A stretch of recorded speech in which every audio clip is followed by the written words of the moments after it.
Hello and welcome सबैलाई। आजको यस भिडियोमा हामी एक्सप्लेन गर्नेछौँ एक अमेरिकन कमेडी मुभी जसको नाम छ द लिटल आवर्स, जुन साल 2017मा रिलिज भएको थियो।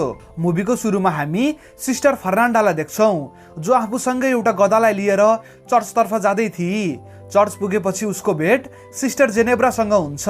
ऊ फर्नान्डालाई सोध्छ कि हिजो राति तिमी कहाँ थियौ? फर्नान्डा भन्छे ऊ त्यस गधालाई समात्न गएकी थिए जो चर्चबाट भागेको थियो। जेनेब्रा फेरि सोध्छ कि सधैँ यो गधा कसरी भागेर जान्छ। दुवैजना बीच सबै कुरा चलिराखेको थियो। तब त्यहाँ नजिकैबाट हिँडिराखेको माली, जसको नाम लुर्को हुन्छ, उनीहरूलाई गुड मर्निङ भन्छ। तर यहाँ यिनीहरूले त्यसलाई गुड मर्निङको रिप्लाई नदिइकन झन् उल्टै गाली गरेर त्यहाँबाट भगाउँछन्। यसपछि हामी सिस्टर एलेक्जेन्ड्रालाई देख्छौँ, जो आफ्नो बेडमा उदास हुँदै बसिराखेकी हुन्छ। उसलाई यो चर्चवाला लाइफदेखि एकदमै दिक्क लागिसकेको थियो र ऊ बाहिर गएर आफ्नो जिन्दगी आनन्दले जिउन चाहन्थे। तर चर्चका केही नियमका कारणले गर्दा ऊ यहाँबाट बाहिर जान पाएकी थिइन। अब अर्को दिन बिहान यी तीनैजना सिस्टरहरू आफूले बुनेको कपडा लिएर जाँदै हुन्छन्। तब त्यहाँ फेरि त्यो ठर्कीमाली लुर्को आउँछ र उनीहरूलाई नराम्रो नजरले हेर्न थाल्छ। तब तीनैजना सिस्टरहरूले उसलाई देख्छन् र लुर्कोलाई फोहोर फोहोर गाली दिँदै उसको पिटाइ नै गरिदिन्छन्। अब अर्को सिनमा हामीलाई फादर तोमासो देखाइन्छ, जो सिस्टरहरूले बुनेको कपडा लिएर बेच्नलाई मार्केटतर्फ जाँदै थिए। तब बाटोमा उनको भेट त्यही माली लुर्कोसँग हुन्छ। लुर्को यिनलाई भन्छ कि अब ऊ त्यस चर्चमा काम गर्न सक्दैन, किनकि उनीहरू तीनजना सिस्टरले उसको पिटाइ गरिदिए र उसलाई फोहोर फोहोर गाली पनि दिए। यहाँ फादर तोमासो उसलाई रिक्वेस्ट गर्छन् कि अब यस्तो केही पनि हुँदैन, तिमी प्लिज चर्च छोडेर नजाऊ। तर लुर्को तिनीहरू सिस्टरसँग एकदमै डराइसकेको थियो, त्यसैले ऊ त्यहाँबाट भागेर अर्कै गाउँमा जान्छ। अब हामीलाई छुट्टै गाउँको सिन देखाइन्छ, जहाँ त्यस गाउँको मुखिया लर्ड ब्रुनो आफ्नो वाइफ फ्रान्सिस्कासँग बसेर डिनर गर्दै थियो। ऊ आफ्नो वाइफसँग आफ्नो बिजनेसको बारेमा कुरा गर्दै थियो, तर उसको वाइफको ध्यान भने त्यही नजिकै उभिएको नोकर म्यासेटोमाथि हुन्छ। दुवैजनाको लामो समयदेखि नाजायज सम्बन्ध चलिराखेको थियो। रातिमा जब यिनीहरू इन्टिमेट भएर बसेका हुन्छन्, तब फ्रान्सिस्का म्यासेटोलाई भन्छ कि उसको हस्बेन्ड ब्रुनो केही पनि कामको छैन, उसले मलाई खुसी बनाउनै सक्दैन। यसमा म्यासेटो भन्छ कि हो र, ल आऊ यही कुरामा तिमीलाई खुसी बनाउनलाई अझै एक राउन्ड हानौँ। जब यिनीहरू यहाँ सेकेन्ड राउन्ड हानिराखेका हुन्छन्, तब अचानक त्यहाँ लर्ड ब्रुनो आइपुग्छ। तर यहाँ उसले म्यासेटोलाई देख्न पाउँदैन, किनकि ढोका खुलेको आवाज सुन्ने बित्तिकै म्यासेटो झ्यालबाट जम्प गरेर भाग्छ। अब यहाँ लर्ड ब्रुनो उसको पिछा गर्दै नोकरहरूको अपार्टमेन्टमा आइपुग्छ, जहाँ म्यासेटो सुतेको जस्तो नाटक देखाउँछ। लर्ड ब्रुनो सबै नोकरहरूको छातीमा हात राख्दै हिँड्छ, जसबाट उसलाई थाहा हुन्छ कि को चाहिँ अहिले दौडेर आएको छ भन्ने। म्यासेटोको मुटुको धड्कन एकदमै तेज हुन्छ, तर अँध्यारो भएको कारणले गर्दा लर्ड ब्रुनो उसलाई चिन्न सक्दैन कि ऊ को हो भन्ने। त्यसैले ऊ म्यासेटोको आधा कपाल काट्दिन्छ र भन्छ कि भोलि बिहान हुने बित्तिकै उसलाई थाहा हुन्छ। लर्ड ब्रुनो त्यहाँबाट जाने बित्तिकै म्यासेटो उठ्छ र आफ्नो सबै साथीहरूको आधा कपाल काट्दिन्छ। भोलिपल्ट जब ब्रुनो त्यस गद्दार नोकरलाई सजाय दिनलाई आउँछ, तब उसलाई थाहा हुन्छ कि ऊ मूर्ख बनिसकेको छ, किनकि त्यहाँ सबै नोकरहरूको कपाल आधा काटिएको थियो। केही समयपछि फेरि क्विन फ्रान्सिस्का आफ्नो हवस बुझाउनलाई म्यासेटोबाट जान्छ, जो ओपनमा आफ्नो काम गरिराखेको थियो। ऊ जबरजस्ती त्यहाँ किस गर्न सुरु गर्छ र यो सबै चिज माथि छतबाट लर्ड ब्रुनोले देखिराखेको हुन्छ। ऊ आफ्नो सैनिकहरूलाई म्यासेटोलाई यहाँ समातेर ल्याउनलाई भन्छ। यहाँ म्यासेटो आफ्नो ज्यान बचाउनलाई जङ्गलतर्फ भाग्छ। जङ्गलमा भाग्दै गर्दा म्यासेटोले फादर तोमासोलाई देख्छ, जो फुल रक्सीको नसामा टिल थिए। उनको बेलगाडी नै त्यहाँ पल्टिएको थियो र उनी नदीमा बगिरहेको आफ्नो कपडालाई बचाउने कोसिस गरिराखेका थिए।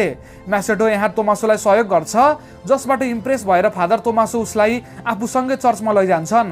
बाटोमा ऊ उसलाई सम्झाउँछन् कि तिमी लाटो र बहिरो भएको नाटक गर, नत्र त त्यहाँका सिस्टरहरूले तिमीलाई एकदमै सताउनेछन्। अर्को दिन बिहान उनीहरू चर्च पुग्छन्। त्यहाँ पुगेपछि फादर तोमासो म्यासेटोको भेट त्यस चर्चको हेड मारियासँग गराउँछन्। पहिला त ऊ म्यासेटोलाई त्यहाँ चर्चमा राख्नलाई मान्दिन, तर तोमासोले भनिसकेपछि उसलाई त्यहाँ मालीको काम दिइन्छ। अब अर्को दिन म्यासेटो आफ्नो काम गरिराखेको हुन्छ, तब त्यहाँ सिस्टर फर्नान्डा आउँछ र म्यासेटोमाथि हतियार राखेर उसको बारेमा पुछताछ गर्न थाल्छ। वास्तवमा फर्नान्डालाई म्यासेटोको बारेमा केही पनि थाहा थिएन। तब त्यहाँ सिस्टर मारिया आइपुग्छ र उसलाई भन्छ कि यो यस चर्चको नयाँ माली म्यासेटो हो र यो लाटो र बहिरो छ। अब त्यही राति फर्नान्डाको एउटा साथी मार्था उसलाई भेट्नलाई आउँछे र दुवैजना मिलेर एलेक्जेन्ड्राको रुममा गएर रक्सी पिउन थाल्छन्। केही समयपछि जेनेब्रा पनि त्यहाँ आएर रक्सी पिउन सुरु गर्छे। रक्सी पिउँदै यिनीहरू चारजना एडल्ट कुरा गर्न थाल्छन्, जहाँ मार्था उनीहरूलाई सेक्सको चरम आनन्दको बारेमा आफ्नो ज्ञान दिन्छे। चारैजना एकदमै इन्जोय गर्छन् र झ्यापको तालमै यहाँ जेनेब्रा र फर्नान्डा इन्टिमेट पनि हुन थाल्छन्। अब अर्को दिन बिहान जब म्यासोडो जमिन खनिराखेको हुन्छ तब त्यहाँ सिस्टर एलेक्जेन्ड्रा आउँछे। एकछिन म्यासोडोसँग कुरा गरेपछि ऊ आफूलाई कन्ट्रोल गर्न सक्दिन र म्यासोडोसँग ओपनमै किस गर्न थाल्छे। म्यासोडो पनि यो मौकाको पुरै फाइदा उठाउँदै एलेक्जेन्ड्रासँग इन्जोय गर्न थाल्छ। त त्यति नै बेला चर्चको घन्टी बज्छ र एलेक्जेन्ड्रा त्यहाँबाट जान्छे। यता जेनेब्रा र फर्नान्डा कपडा धोइराखेका हुन्छन्, तब त्यहाँ एलेक्जेन्ड्रा पनि आउँछे। तिनैजना हिजो रातिको बारेमा कुरा गर्न थाल्छन् र भन्छन् कि हिजो राति एकदमै मजा आयो। फर्नान्डा एलेक्जेन्ड्रालाई सोध्छे कि तिम्रो कपडा यस्तो फोहोर कसरी भयो। ऊ भन्छे ऊ त्यस लाटो बहिरो म्यासोडोलाई जमिन खन्नलाई सहयोग गरेकी थिए।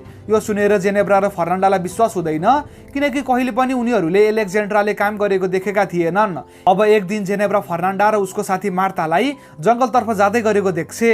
ऊ लुकेर उनीहरूको पिछा गर्दै जङ्गलमा पुग्छे, जहाँ यिनीहरू दुवैजना बेलाराडो बनाइराखेका थिए। साथीहरू, यदि तपाईँहरूलाई थाहा छैन बेलाराडो भनेको के हो त म तपाईँलाई भनिदिन्छु कि उनीहरूले यो मानेका थिए कि बेलाराडो भनेको एउटा पात हो जसको सेवन गरेपछि पुरुषहरूलाई आफूतिर एट्र्याक्ट गर्न सकिन्छ। मार्था फर्नान्डाको आँखामा बेलाराडो झोलको 2 थोपा हालिदिन्छे र उसको औँलामा एउटा सानो कट बनाएर उसको रगत चुस्न थाल्छे।